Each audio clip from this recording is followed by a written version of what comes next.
There are a handful of things in the movie where I know in my heart, like, this is what it's about. But I don't like to share that because I feel like it would ruin everyone's great fan theory. When Shudder requested the script, I'm like, I have to redact that line. They can't know. So I literally took the line, removed it, and typed redacted and the date. Like as if it's like a CIA document. Bonus Fright Club content. Woo-hoo! Sound that alarm. We love that. Love that bonus Fright Club content. Welcome. She is Hope Madden. He's George Wolf. And this is the Fright Club podcast. And yeah, this is one we've been looking forward to for a while. Well, we knew about the event, and I was hoping we could record it for a podcast. Got everybody's permission, and we did because we were lucky enough to have Kyle Edward Ball, the writer-director behind Skinamarink, come and give us a visit at Gateway Film Center in Columbus, Ohio. They had a beautiful 35-millimeter print of Skinamarink to show, and he spent the whole day really there and talked to us for a while. We got to record a Q&A. You'll hear at the very beginning Chris Hamill, the president and programmer of Gateway Film Center, and John Doherty, who runs Film Columbus. They talked to him for a little while, and then we screen the film, and then George and I do the QA afterwards. Yeah, and it was great to meet Kyle. He's a great guy. We had a fun time, and he came in. Of course, he's Canadian. And he came in the night that they went out. He went out with Chris and John to get to know Columbus a little bit. And it happened to be not only St. Patrick's Day, but it was one of the first big nights of March Madness. And so Ohio State they hosted part of March Madness. Exactly. And Gateway Film Center is right on the Ohio State campus. So things were rocking. Let's put it that way. I think Columbus might have looked more exciting than it generally is. But we just all as a town decided to impress Kyle Edward Ball. Yeah, and he enjoyed himself, and he had nice things to say about Columbus and the whole experience. And it was a great time. So we hope we hope that he will not be a stranger. So so we'll present the podcast as the intro from Chris and John, and then you'll hear us do the Q&A afterwards, and then we'll be back. So enjoy. Hi. How are you? I'm Chris Hamill, CEO of Gateway Film Center, and welcome to the world premiere of Skinamarink on 35mm. Couple things before we get started. When you program 10,000 films in 14 years, you start to get a pretty good sense of what audiences are going to react to. And I got the privilege to watch this film that you're about to watch on film in December and couldn't take my eyes off of it. It's really an incredible piece of filmmaking. It crosses genres. I'm so happy you're here with us tonight. And of course, we're going to introduce Kyle to you in just a second, and you can hear from him. How many of you have already seen the film? Raise your hand. That's what I thought.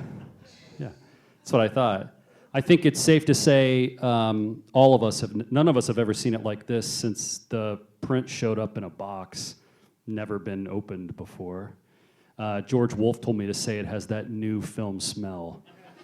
It does. But, the Film Center's been doing events like this for all these years, and oftentimes they're not possible without guys like John Doherty from the Greater Columbus Film Commission, who co-sponsored tonight's event.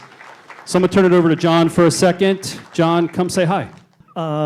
Thanks, Chris. Again, my name is John Doherty. I'm the film commissioner for Columbus and Central Ohio, and it's a pleasure to have Kyle here. I apologize. I think I kept Kyle out too late last night, but he's seen Columbus a little bit. He loves it. I think you even said, hey, Kevin, I like it better than Toronto. Thank you very much for coming. Kyle and I shared some great stories last night. It was fascinating to sit and listen to him talk about this movie and how it got made and, financed and everything and the issues and the problems you had with distribution at one point. But George and Hope are going to ask a lot of questions at Q&A. I don't want to give too much away, but we're excited to have you here. Thank you so much for coming. I'm going to turn it over to Kyle. Hello. So first off, thank you all so much for coming. I really appreciate it. I can't even begin to describe how surreal this is for me. I was telling someone at the meet and greet that not even a year ago, I was doing data entry for minimum wage in a windowless room.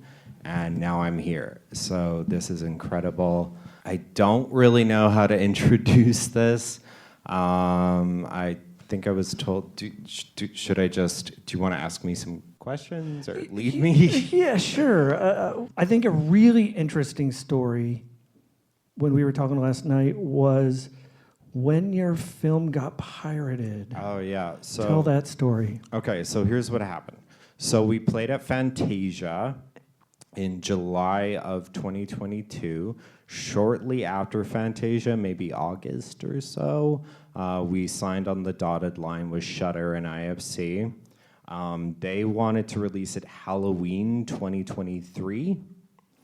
And I thought, oh, that's perfect. I'll have lots of time to rest and think about what I'm going to do for my second movie. And then we played a few festivals around Europe. It played at one festival in Spain that had an online portion.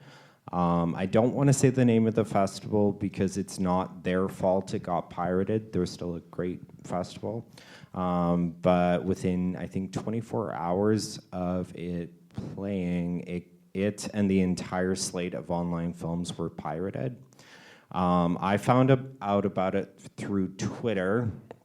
I frantically emailed my distributor. They frantically emailed the festival and pulled it. And then I was advised to maybe not tell Shudder about the situation, or they didn't know how Shudder would react, or I don't know. So I had this 3-week period after it was released of panicking about the entire situation because I was afraid Shudder was going to rip up the deal. And in the meantime, the movie kept blowing up more and more, and kids on TikTok were talking about it a lot, which was, it was a weird thing too, because before this, whenever anyone talked about the movie, I would interact with them on social media, like, thank you, da-da-da-da. And then after this, I felt like I couldn't do that because I felt like it would just pull more eyeballs onto the movie.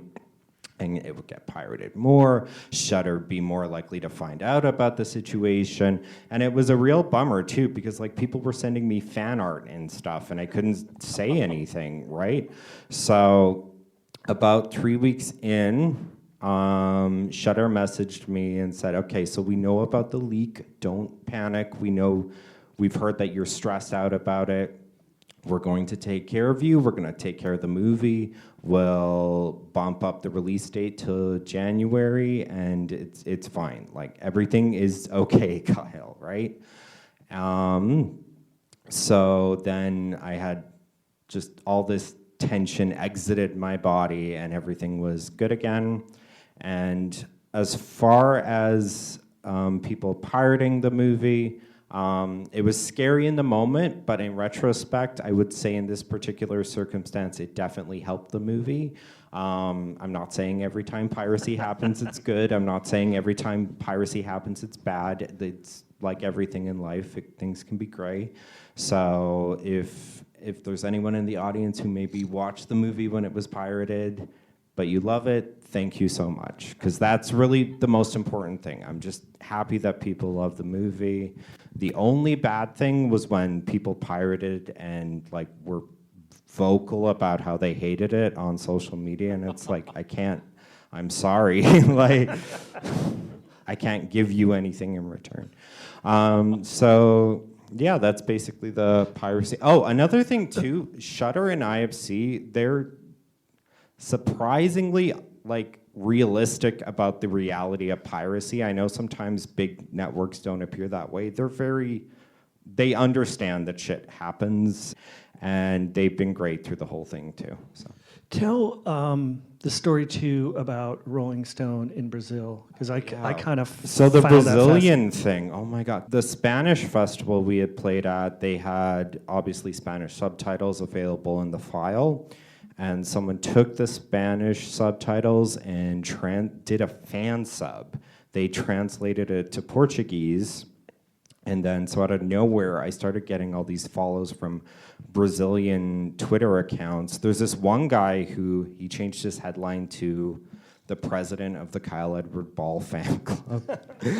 And so that was insane. And then we appeared in Rolling Stone Brazil. Like before, and this was, I think, even before the Shutter announcement and everything. Like there was an article in Rolling Stone, like granted, Rolling Stone Brazil, but still, that was huge, right? So, and we are actually formally releasing in Brazil on, I think, the 23rd. So that's going to be exciting. So. There's a lot of filmmakers in the room. Sort of talk about how you got started and how you got to here. Okay, so in a nutshell, it's like this. I wanted to be a director since I was 6, 7 years old. Took video in high school, went to a nice little film school in Edmonton. And then after college, I started selling video equipment for Canada's version of B&H Photo. It's called VizTech. While I was doing that, I played around with doing horror shorts. Are you guys familiar with the short Lights Out? It was turned into a feature. So after that came out, there was this horror short explosion. Like everyone and their grandma was doing horror shorts. I did a few, and I did them kind of for the wrong reasons. I made stuff that I thought people would like and not necessarily what I would like to make, and they were pretty bad. And so then one day I thought of the Nightmare series, so people would comment nightmares they'd had and I would recreate them. And that channel never really blew up, but I found the process very rewarding because I would make a little video and people would say, oh, I love this, thank you so much. And it was also a nice sound box on how to learn how to do horror and also learn what I was good at, learn what I was bad at. Then around 2019, I thought, okay, I should probably get started on a feature. So I made a proof of concept short called Heck. That short didn't really go anywhere, but I was happy with it. So I thought, okay, maybe I could turn this into a feature. I got laid off from my job and I thought, okay, that might be a sign. So I started writing Skinamarink, and we spent about 8 months or so, development, pre-production, We spent 7 days shooting it, and then I spent 5 or 6 months editing it, and yeah. Which festivals did you submit to? Which ones accepted Skinamarink? What was that process like for you? Okay. After we got the distribution deal, we submitted to a few festivals. The big one I submitted to was Fantasia in Montreal. I really, really wanted to get into Fantasia. Fantasia's kind of known for taking chances on new filmmakers. It's a big thing for them. And compared to a lot of other festivals, they will actually program a lot of things that are just from submissions, as opposed to some festivals, they'll take submissions, they'll take your submission fee, but a lot of what they program is just stuff distributors send them. But Fantasia is actually really good with pulling from their submissions pool.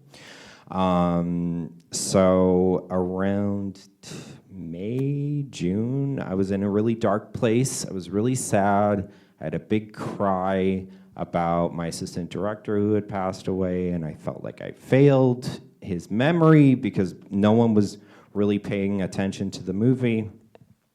So I woke up after that big night of crying and sadness to an email from Fantasia saying, hey, we want to play your movie. And it was like, oh my God, it's happening, right? So after Fantasia, I didn't really submit into any more festivals, but my distributor did. So Toho in Italy, which was a great festival and got us our first award for Best Feature.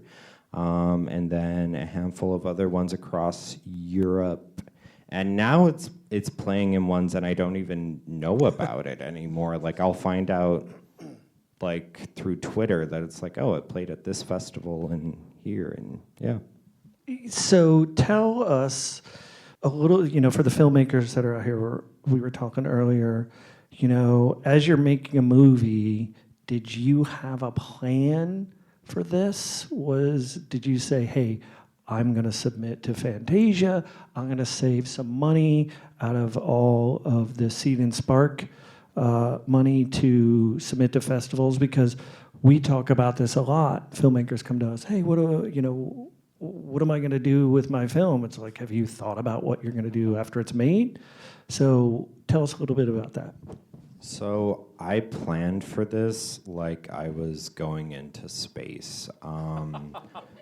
The biggest thing, I think the strength of how this movie came to be was I planned.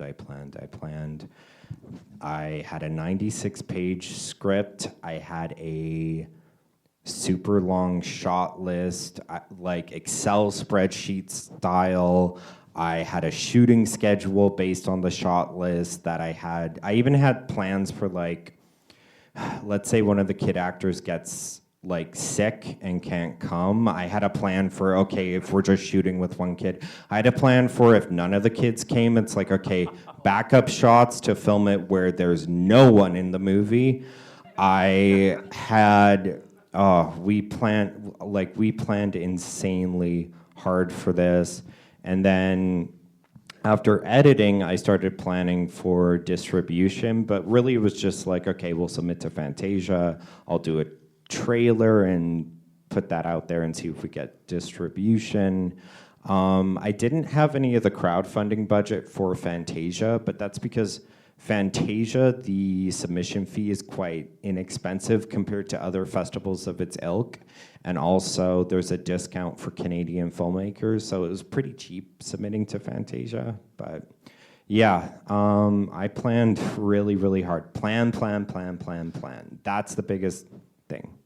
Yeah, I think that's a huge testament to pre-production and how important pre-production is. I got one more for you, and then we'll take a break and we'll start this print. Again, don't want to spoil too much because Hope and George are going to host a Q&A with you guys afterwards and give you a chance to ask Kyle questions. But the thing I always ask, at all these festivals and screenings we do is, okay, you've got a hit film. What are you doing next? So I had 2 ideas for movies. One was called The Backward House, about people who see a house in their dream. The other one was a Universal Monsters version of The Pied Piper. I would tell people those, and people would get excited, and over time I fell out of love with them. And someone else, like this one production company, I told them the Pied Piper thing, and she's like, well, there's 2 of those in development already. And it's like, whatever. So anyways, I have another idea that I'm really excited about that I haven't told anyone, and I'm going to keep it that way till the script is done. And hopefully that'll be written at some point. I'll finish writing it maybe this winter, and then hopefully we'll go into production next year, and maybe if everything goes quickly, we might even release next year. So, yeah. So this 35 millimeter print that you're about to see is literally the world premiere, and they contacted you about putting it on film. Oh, yeah. So IFC emailed me one day, and they're like, hey, we have a third party who would like to do some film prints of it. Is that okay? And I was like, yeah, that's okay. Yeah.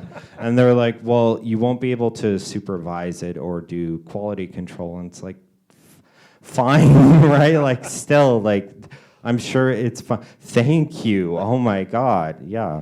And now we're playing in Columbus. Yeah, and you haven't even seen it on film. I haven't seen this. I haven't seen it either. I'm pretty. No, wait. You haven't seen the movie at all. I haven't seen the movie. Yeah. So it's pretty exciting. One more round of applause for Kyle. One more time. There's going to be a Q&A with Hope and George in this screening room right after the screening. After the Q&A, Kyle will be in the festival lounge again, so if you want to get a chance to talk to him and ask some more questions, you can. We're so grateful you're here tonight. Thanks again. Thank you to John. Thank you, Chris. Thanks, and, Kyle. You guys can take about a 5-7 minute break if you want to. Grab something else to drink, use the restroom. We'll start the film right at 7 o'clock. Enjoy. Thank you. Thank you for coming. Thank you so much. All right, please welcome back Kyle Edward Ball.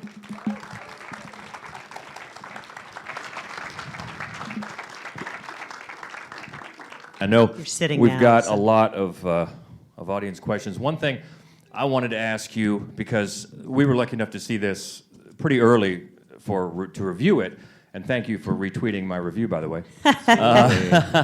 And then right after, I watched the short film, Heck. How many people have seen Heck? See it right now. Yeah. I mean, not right now, but shortly. One thing I was curious about, and I'm not going to spoil it for anybody that hasn't, but there's one particular line of dialogue near the end of the short that did not make it into the feature. Was that because you thought it was too leading somewhere? Oh, wait. You mean, which line do you mean? They're whispering. Yeah, so there was one particular line that I didn't include in this, partially too because Heck is a different thing, right? Like Heck was always designed to be a proof of concept, but something that was a different story. Like for example, in Heck, there's no monster, and there's only one kid. So I always wanted Heck to be kind of a spiritual, not prequel, but like precursor to this, that was still a different story with different themes, different interpretations, etc. And so if you're looking for answers in Heck as to what this movie is, like you won't find any. But, or maybe you will, I don't know. I know we've got questions. Raise your hand, we'll come to you. I was kind of wondering, since this movie is kind of blown up on TikTok and YouTube and all these other various internet forums and different things of the like, where do you land on these different interpretations of the monster or the ending or the characters and things like that? Is it more of a open interpretation type of thing, or are you kind of like, nah, this is how I see it, and it's more of a singular interpretation type of thing rather than an open thing? Okay. So before I even started writing it, I wanted it to be a movie that everyone could interpret for themselves. There are a handful of things in the movie where I know in my heart, like, this is what it's about. But I don't like to share that because I feel like it would ruin everyone's great fan theory, right? I just really like that everyone has like almost like a personalized version of the movie just for themselves, right? And I would say that no theory is wrong, and also no theory is right? Because it's completely up to you. It's not my movie anymore, it's yours, so yeah. So, wait, another thing too. There are actually a handful of parts in the movie too where I don't even know what necessarily it means. Like the look under the bed scene, I don't know why the dad asked that. I didn't have that. So even me, I don't know the answers to a lot of these. So I wanted to ask you, we talked about this a little bit earlier. The first time I watched it, I thought there was a good chance that the kids being filmed might not have even known that they were in a scary movie. Can you talk a little bit about working with them? Yeah, for sure. So we tried to make things as kid-friendly as possible. The kids didn't know the script because they're too young to read a 96-page script, right? So when I got them on set, so first off, I was incredibly nervous. I don't work with actors often, and especially kid actors, right? They can be difficult. And I was so nervous, I was shaking. Like, I was literally shaking. I was holding that tape recorder, and I was shaking. And so I gave them broad strokes of what the story was. Like, you're a brother and sister, you're in a house, your dad's missing, there's a monster. And then everything on camera were just simple directions, right? So walk to the end of the hallway and come back, right? Just little things like that. So we did the first take, and they just did it like perfectly. And then I had no anxiety after that. Like, I'm like, oh, we might actually be able to do this, and we did it. And then for the dialogue, I just gave them line readings. I said, okay, so now say this. Could you do it different? Da da da da. And they were incredibly receptive to it, the whole thing. But yeah, they didn't really know what the movie was. They basically had a 2-3 sentence synopsis given to them. So yeah. I really enjoyed the way that this movie foregrounded lighting. And, you know, it was bewildering, but it was like so effective. Could you talk a little bit about technically how you got the lighting that you did in the movie, and then also sort of, you know, philosophically how you sort of conceived of it adding to the thematic elements of the movie? Thank you. Yeah, for sure.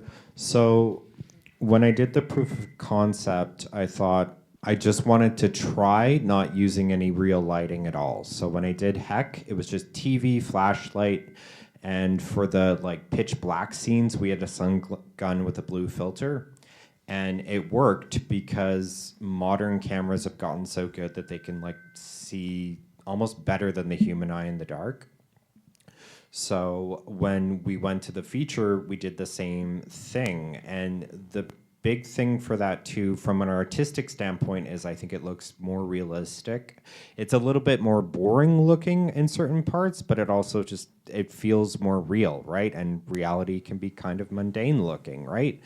And then it also helped with the mood, right? So when all the lights go off and it's just the TV, it has an eerie feeling that you don't oftentimes necessarily see in a movie. And also it helped with time and working with kids, right? Like when you have child actors, you can't be like, well, I guess you can do this, but it's hard to be like, okay, now we're gonna take 30 minutes relighting your close-up, right? Like, so it was practical too, and I think it worked. So I know that you slightly touched on this with her question, but I kind of wanted to expand on it a little bit more, and not only expand on Skinamarink, but also your movie Heck as well. What were some of the difficulties that you had during writing and production for both movies, and how did you overcome that? Yeah. So with Heck, it was more, I didn't really have... With Heck, it was, we only shot it in a day. And okay, another big difficulty with Heck too. So first off, just like Skinamarink, I planned for it like I was going into space. So not a lot of stuff went wrong. But one big thing was the day of Heck, my assistant director had slept in. So we were like 2 hours behind. I was pissed, right? Like he lives 3 blocks away and he wasn't answering his phone. So I marched my ass over to his place and started throwing stuff at his window. And then I saw him like wake up and I'm like, and like, so I was doing I was like calling his girlfriend who was like away and I'm like, can you get a hold of him? And she was super sweet about the whole thing. So that was one difficulty. Also, another big difficulty, that TV is a nightmare. It's really heavy. It's like those old TVs are incredibly front heavy. When we were shooting Heck, the power button broke, like it got squished into the TV. Also, my friend never provided the remote because like, that's a whole other thing. So we had to do this thing where we unplugged it and plugged it back in to get it to turn on. Also, it would go to the wrong channel when you unplugged and plugged it back in, and it was just snow. So also it would reset the volume every time you did that to like halfway. So we would plug it back in, there'd be like a second of silence, and then there'd be this like on a really quiet set too. So that was difficult. Outside of that, like the general kind of difficulties was just, you know, the same stuff that every indie filmmaker has to deal with, right? Like getting funding, getting support, getting people to believe in it, and especially a weird movie like this, like getting people to believe in a weird movie, right? Like I had to explain to people a lot, okay, we're gonna shoot this weirdly, this is a strange movie. You kind of just have to trust me. And because I have so many great friends and family, they did. So there wasn't a ton of difficulties on set. Because again, we planned stuff so well outside of like little things like the TV. There was difficulty in post-production. My assistant director passed away. And that was hard because he was my friend. And so I I would be editing and I would just burst into tears, which usually when you're doing that, when you're editing, it's because it's like, oh, this cut isn't working, right? So that was a major difficulty in post-production. But another thing too was when I finished the rough cut, I was sending it to my friends to like provide feedback, and it was right around Christmas. And so it's like, hey, do you want to watch a 2-hour movie about 2 kids suffering and give me feedback, right? And also to half of the people too, oh yeah, and it's a script you've already read, so there's no surprises, right? And like, so it was frustrating doing that because like people reasonably were taking their time before reviewing it, and I started to take it personally. I'm like, you donated to the crowdfund. You helped me up until this point. Why aren't you helping me now when I need it most? Like, I'm running out of money and need to sell this movie and need to get it done. Like, so that was a whole thing. Yeah, so I had a question about the sound of the movie. So I think so much of horror typically relies on, the haunting, screams and just the general atmosphere of what, like jump scares and everything like that. And I was just wondering if you could speak on how this really didn't have that, but it still had that like horrifying, like what's going to happen every second, and how you did that with visuals as opposed to sound. Yeah. So 2 major influences on the sound design were The Birds and The Blair Witch Project, because those movies don't have music, and I think it works to great effect in those. That doesn't necessarily work in every horror movie, but I use those as kind of just spiritual mental templates to craft the sound of it. And then from day one, I wanted the kids to mostly whisper or talk quietly, because I thought that would help the mood. And also in the original script, that whole like subtitles thing, that's in the script, right? And that was partially because I wanted to try it. I thought it would be a neat experiment to have parts where we could kind of hear them talk, but not really, so we'd have titles. And also I thought, okay, they're kids. Kids don't enunciate the best necessarily. So this is a good like fallback. If they don't deliver the lines properly, I can just use a title, right? And so, yeah. So that was a big thing as far as the sound of them whispering, right? I wanted it to feel like for like long stretches of silence and quiet and unnervingness, and then just cacophonies and then back to quiet, right?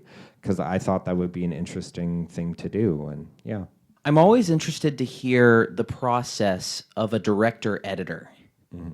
So, like, in particular with this movie, shooting it digitally, but then being in this realm of analog horror where there are these moments where it's complete contrast, but you as a post-production connoisseur are creating this, like, grain, this living, like, moving contrast with like the 16 millimeter, like even being able to see this in 35 millimeter, like this moving analog horror VHS movement. And how does one do this in the present but still pay homage to the retro film grain of it all? How do you fabricate that? Yeah, for sure. So I'll do the emotional and then the technical. So the emotional is I really love old movies of all kinds. Like I watch, most movies I watch, like just as my comfort movies, are like pre-1980. And so I really wanted to make a movie that was old, right? So I just did it, right? And through doing my YouTube series, I had this set of bought Super 8 overlays, like 40 different film stocks. And so when I was editing, I kind of did everything all at once. So I would cut like the bones of the movie, I would do sound design, I would do color grading, and I would do those overlays. And different overlays worked for different scenes and different color grades. So there's like something like 30 different film stocks in the movie, and I just kind of dove in and did it all at the same time at my own pace. And there's even parts in it too that I don't think it quite looks like real film, but I think for most of it works quite well. And as far as being a director editor, in film school we were always told like directors can't edit their own movies. They're biased, right? That's the common wisdom is they're biased. They won't be willing to cut a scene or this and that. I think I'm pretty good at that. I think I'm reasonably good at cutting stuff that I even though I really like the scene, I think it needs to go on the cutting room floor. And I can't imagine not editing my own movie. Like I couldn't imagine a stranger's hands on my baby, right? Like, so, yeah. You know, I'm just curious because, horror can be such a personal thing. How many people here, like myself, this worked on a level because you had a nightmare similar to this as a child? There you go. Yeah. Yeah, it really just hits a different level when it's like, oh man, you're speaking to me. Yeah. But isn't that why the story I heard is that when you were getting these submissions of nightmares, you saw this same one come up many times? Yeah. So when I did my Nightmares YouTube series, people would comment basically the broad strokes of this, right? So I'm in my house, my parents are gone, and there's a monster, and I have to deal with it. And I swear everyone on the planet has this dream. I almost feel like it's a common thread in humanity. And developmentally, I feel like most people, they appear to have it between the ages of 6 and 10, and that's about the age where you have to start dealing with stuff without mom and dad, right? So I don't think that's necessarily a coincidence. I also noticed too, if you make something really personal, like that you really want to make, that you believe is just your voice, you'll find it's not just your voice, because we have more in common than we think, right? I think a lot of directors think, oh, I'll pander to the audience. Pander to yourself, because you're the audience, right? Everyone in this room has more in common than we don't, and I think a movie like this is evidence of it. When you were writing the script, did you have the specific cartoon clips that you used in the movie in mind, or did they come like after the fact? There's a handful that I did. So I think Presto Changeo, I think I had researched that while I was writing it. And there's a handful too that I picked them from day one because I wanted to use cartoons throughout, and I had to make sure they were copyright free. So there's a handful that work for the script and I knew were copyright free. So Presto Changeo was a day one selection.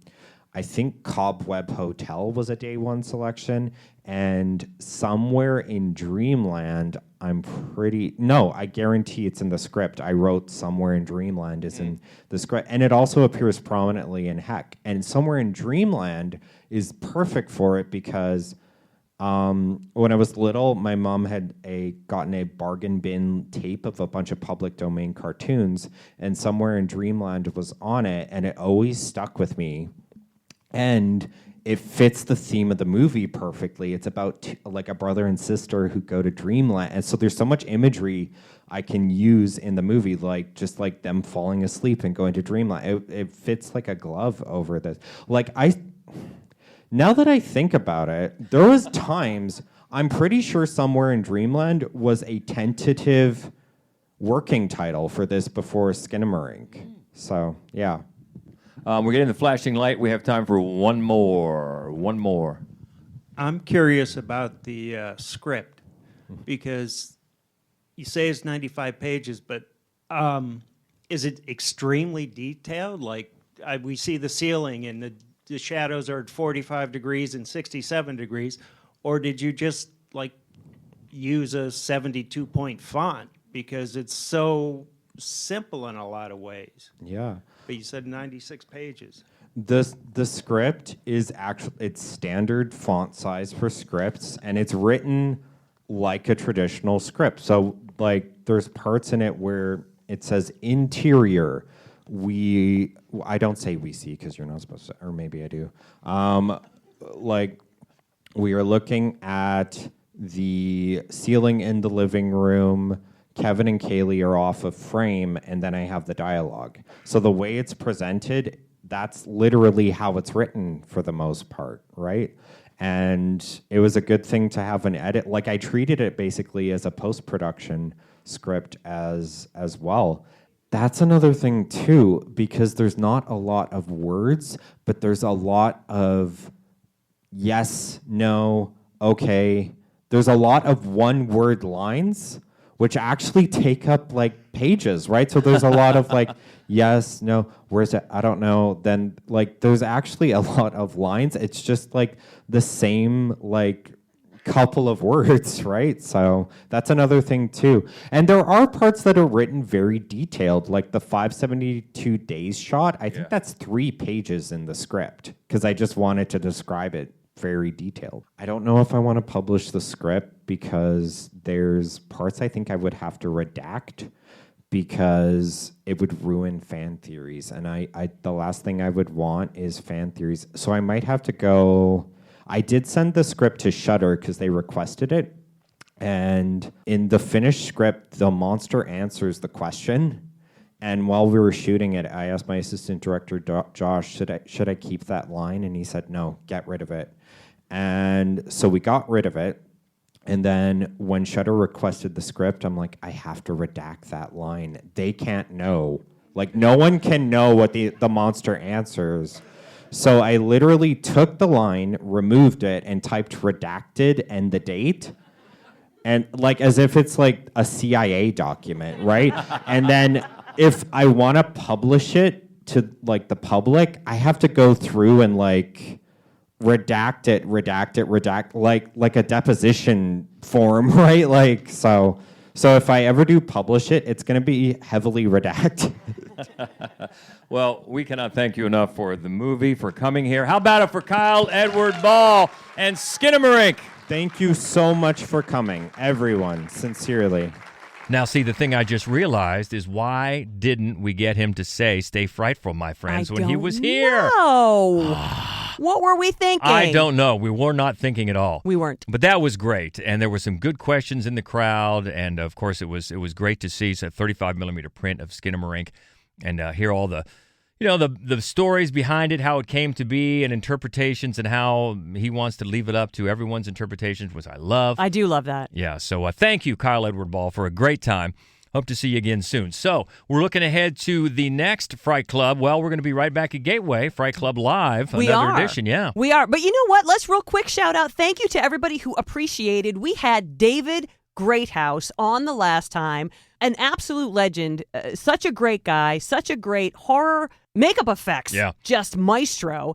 And he came on and we talked about horror makeup, the most iconic, and he, oh my God, just the intel that he shared. He's so great. He's such a sweet person, one of our dear friends, and we were so happy to have him on. People seem to enjoy the show, so that was very cool. Seth was a little sorry not to hear about any zombie movies. He expected to do at least one zombie movie. Yep, I get that. And also people wondered about The Thing, which, but it was more...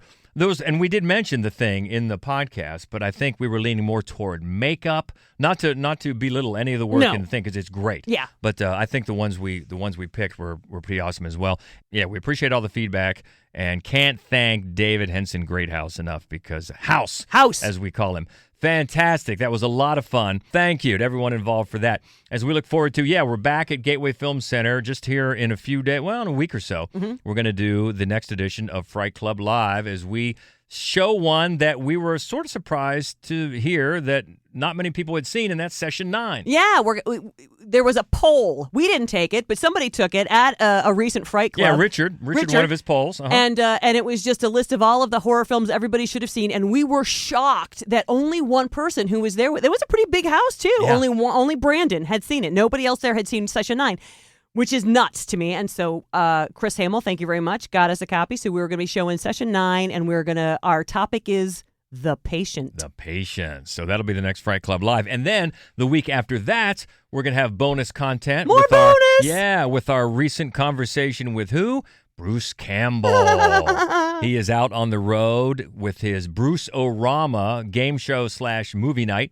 Coming here to Columbus on April 21st, so we got to talk to him about that, and he's always a blast to talk to, and we got Bruce coming too on a Fright Club. So lots of good stuff coming, but hope you enjoyed the Kyle Edward Ball Q&A for Skinamarink. We can always talk more about it. Love to keep the conversation going anytime. You can find us on Twitter. We're at Fright Club Pod. Also, we've got that special Fright Club podcast group. That's what you search on Facebook, and we'll get you in there as well.